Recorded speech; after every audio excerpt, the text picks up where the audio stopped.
Hello दोस्तों, कैसे हैं आप। आशा करता हूं कि आप सभी लोग अच्छे होंगे।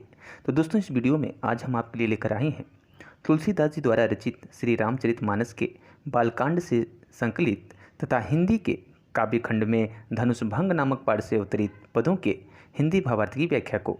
तो चलिए दोस्तों, आपका ज़्यादा समय ना लेते हुए शुरू करते हैं आज का टॉपिक। तो दोस्तों, पिछले वीडियो में हमने आपको 1 से लेकर 4 तक के पदों का हिंदी भावार्थ बतलाया था। इस वीडियो में हम 5वें पद का हिंदी भावार्थ आपको बतलाएंगे। तो दोस्तों, अगर अभी तक आपने हमारे उस पिछले वीडियो को नहीं देखा है तो आप भी आई बटन पर क्लिक करके उन वीडियो को देख सकते हैं। तो चलिए दोस्तों, सबसे पहले जानते हैं 5वें पद के प्रसंग के बारे में। दोस्तों, अगर 5वें पद में प्रसंग की बात करें तो इसमें सीता जी के सौंदर्य का तथा सीता जी का राम के प्रति घनिष्ठ प्रेम का अत्यधिक सजीव वर्णन किया गया है। आइए अब जानते हैं इन पदों के हिंदी भावार्थ के बारे में। प्रभु ही चितई पुनि चितव मही, राजत लोचन लोल, खेलत मन से जमीन जुग, जनु विधु मंडल डोल, गिरा नीली मुख पंकज रोकी, प्रगट न लाज निसावलो की, लोचन जल रह लोचन कोना, जैसे परम कृपण कर सोना, संकुच व्याकुलता बाड़ी जानी, धरि धीर जो प्रतीति उरयानी, तन मन बचन मोर पनु साचा, रघुपति पद सरोज चितुराचा, तौ भगवानु सकल उर्वासी, करही मोहि रघुबर कैदासी, जेहि के जेहि पर सत्य सनेहु,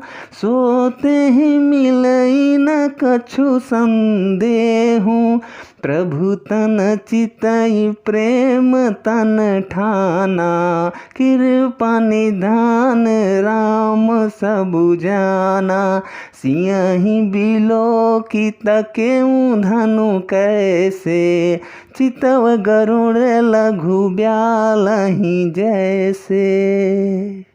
तो दोस्तों, इस प्रकार गोस्वामी तुलसीदास जी यहाँ पर कहते हैं कि प्रभु ही चितई पुनि चितव मही, राजत लोचन लोल।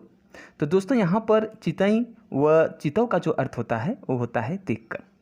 मही अर्थात पृथ्वी, राजत का अर्थ होता है सुशोभित होना, लोचन अर्थात नेत्र और लोल का अर्थ होता है चंचल। तो इस प्रकार गोस्वामी तुलसीदास जी यहाँ पर सीता के सौंदर्य का वर्णन करते हुए कहते हैं कि अब वो सीता जी के सौंदर्य की उनका जो सौंदर्य है उनका वर्णन करने में वो अपने वाणी के माध्यम से असमर्थता प्रकट कर रहे हैं, अर्थात वाणी के माध्यम से उनके सौंदर्य का वर्णन वो नहीं कर पा रहे हैं। तो इसलिए वो अलंकारिक रूप में इस बात को व्यक्त करते हुए उनके सौंदर्य का वर्णन कर रहे हैं कि पहले सीता जी प्रभु श्री रामचंद्र की ओर देखकर और तत्पश्चात प्रभु ही चितई पुनि चितव मही, तत्पश्चात लज्जा से पृथ्वी की ओर देखती हुई सीता जी के चंचल नेत्र इस प्रकार मही राजत लोचन लो, इस प्रकार सुशोभित हो रहे हैं। किस प्रकार सुशोभित हो रहे हैं, आगे वो कहते हैं कि खेलत मनसिज मीन जुग, जन विधु मंडल डोल। तो दोस्तों, यहाँ पर जो मनसीज का अर्थ होता है कामदेव, मीन अर्थात मछली, और विधु का अर्थ होता है चंद्रमा, डोल अर्थात डोली। तो इस प्रकार आगे जो है गोस्वामी तुलसीदास जी कहते हैं कि उनके नेत्र इस प्रकार सुशोभित हो रहे हैं कि मानो चंद्र रूपी डोली में जन विधु मंडल डोल, अर्थात मानो चंद्रमंडल रूपी डोली में कामदेव की खेलत मनसिज मीन जुग, कामदेव की 2 मछलियाँ क्रीड़ा कर रही हों, अर्थात खेल रही हों। तो इस प्रकार से दोस्तों, इस पद में गोस्वामी तुलसीदास जी ने सीता जी के सौंदर्य का वर्णन किया है। आइए अब बढ़ते हैं अगले पद की ओर। तो अगले पद में कहते हैं कि गिरा अनिल मुख पंकज रोगी, प्रगट न लाज निशा अवलोकी। तो दोस्तों यहाँ पर जो गिरा का अर्थ होता है वो होता है वाणी। अनिली अर्थात भ्रमर का ये स्त्रीलिंग है। पंकज का अर्थ होता है यहाँ पे कमल, और निशा का अर्थ होता है यहाँ पे रात्रि, और अवलोकी का अर्थ होता है देखकर। तो इस प्रकार दोस्तों पुनः तुलसीदास जी यहाँ पर सीता जी की वाणी की असमर्थता को व्यक्त करते हुए अलंकारिक रूप में कह रहे हैं कि सीता जी की वाणी रूपी भ्रमरी को गिरा अनिली मुख पंकज रोकी। सीता जी की वाणी रूपी भ्रमरी को उनके मुख रूपी कमल, मुख पंकज अर्थात मुख रूपी कमल ने रोक रखा है। और फिर आगे कहते हैं प्रगट न लाज निशा अवलोकी। तो आशय यह है दोस्तों कि उनके मुख से आवाज ही नहीं निकल पा रही है। लज्जा रूपी रात्रि को सम्मुख देखकर भी प्रगट न लाज निशा अवलोकी, अर्थात लज्जा रूपी रात्रि को सम्मुख देखकर भी वह प्रकट नहीं हो पा रही है। फिर आगे कहते हैं कि लोचन जल रह लोचन कोना, जैसे परम कृपन कर सोना। तो दोस्तों यहाँ पर जो लोचन का अर्थ होता है वो होता है नेत्र, और कृपन अर्थात कंजूस।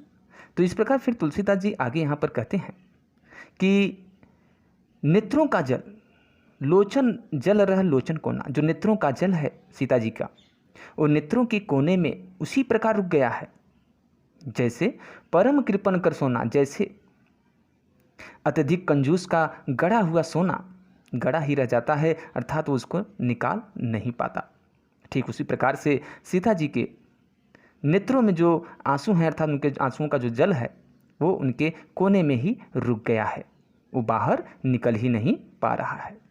कहने का भाव ये है दोस्तों कि सीता जी अपनी असमर्थता को आंसुओं के द्वारा भी प्रकट करने में सक्षम नहीं है।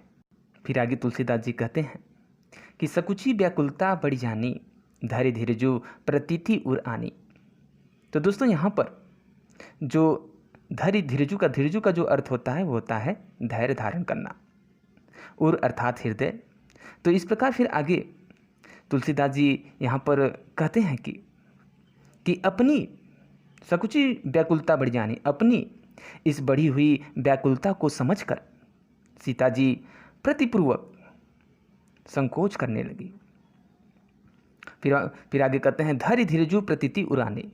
तत्पश्चात उन्होंने हृदय में धैर्य धारण करके मन में विश्वास किया कि क्या विश्वास किया, आगे कहते हैं कि तन मन वचन मोर पनु साचा, रघुपति पद सरोज चितु राजा।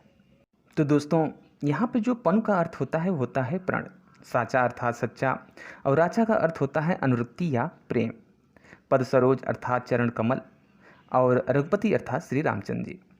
तो इस प्रकार से तुलसीदास जी आगे कहते हैं कि सीता जी जो है अपने हृदय में धैर्य धारण करके तथा मन में विश्वास किया कि यदि तन मन वचन मोर पनु साचा, यदि तन मन और वचन से मेरा प्रण सच्चा है, और रघुपति पद सरोज चितुराचा, और श्री रामचंद्र जी के चरण कमलों में मेरा हृदय वास्तव में अनुरुक्त है।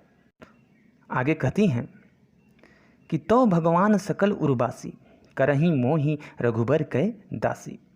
तो दोस्तों यहाँ पे जो सकल का अर्थ होता है वो होता है सभी, उर अर्थात हृदय, और बासी का अर्थ होता है निवास करना। तो इस प्रकार सीता जी कहती हैं कि यदि श्री रामचंद्र जी के चरणों में मेरा हृदय वास्तव में अनुरुक्त है तो सभी के हृदय में, तो भगवान सकल उर्वासी अर्थात तो सभी के हृदय में निवास करने वाले ईश्वर, करही मोहि रघुबर कै दासी, मुझे उन रघुकुल श्रेष्ठ श्री रामचंद्र जी की दासी अवश्य ही बनाएंगे।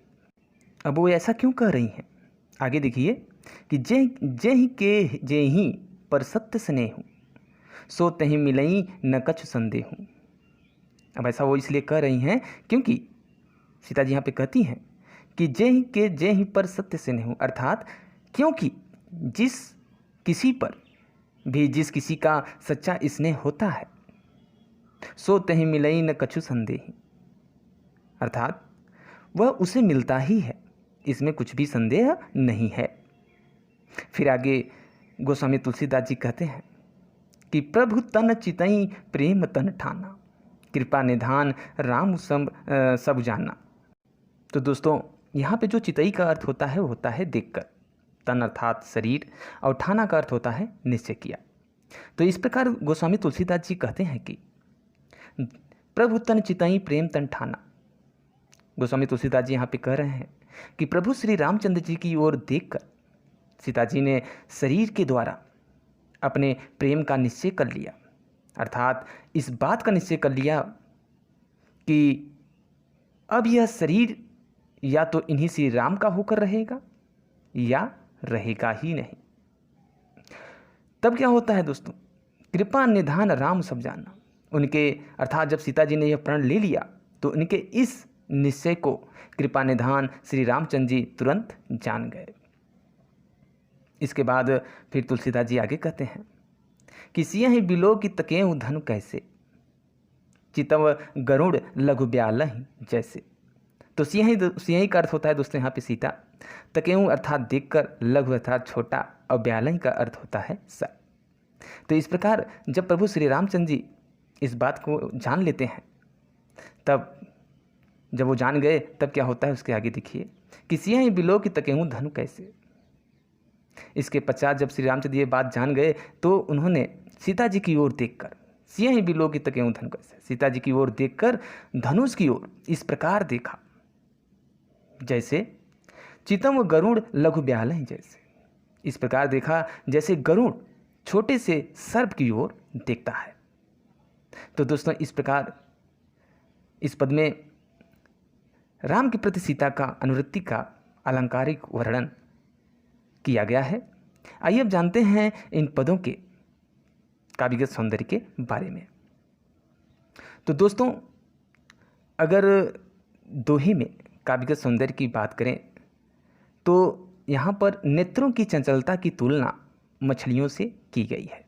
भाषा की बात करें तो यहाँ पे भाषा अवधि है, शैली प्रबंध और वर्णनात्मक है, रस श्रृंगार है। छंद की बात करें तो ये दोहा है। अलंकार यहाँ पर उत्प्रेक्षा और अनुप्रास अलंकार का प्रयोग किया गया है तथा गुण यहाँ पर माधुर्य है। वहीं पर दोस्तों अगर चौपाई में जो है काव्य सौंदर्य की बात करें तो यहाँ पर राम के प्रति सीता की अनुरक्ति का अलंकारिक वर्णन किया गया है। यहाँ पर भी भाषा अवधि है, शैली प्रबंध और चित्रात्मक है, रस श्रृंगार व भक्ति है, छंद चौपाई है। अलंकार की बात करें तो यहाँ पर अनुप्रास, रूपक, उपमा का मिला जुला प्रयोग किया गया है। गुण माधुर्य और प्रसाद है, शब्द शक्ति अभिधा और लक्षणा है। तो दोस्तों इस वीडियो में बस इतना ही। उम्मीद करते हैं ये वीडियो आपको पसंद आया होगा और आपको कुछ नया सीखने को जरूर मिला होगा। तो दोस्तों अगर ये वीडियो आपको पसंद आया हो तो इसे लाइक करें और चैनल पे नए हैं तो चैनल को सब्सक्राइब करें। बेल आइकन को प्रेस करना बिल्कुल भी ना भूलें ताकि हमारे द्वारा अपलोड किए हुए लेटेस्ट वीडियो के नोटिफिकेशन आपको सबसे पहले मिल सके। तो चलिए दोस्तों मिलते हैं नेक्स्ट वीडियो में इसके नेक्स्ट पार्ट के साथ। तब तक के लिए आप सभी लोग स्वस्थ रहें, मस्त रहें और व्यस्त रहें। इसी शुभकामना के साथ आपसे फिर से होगी मुलाकात। तब तक के लिए दीजिए इजाज़त।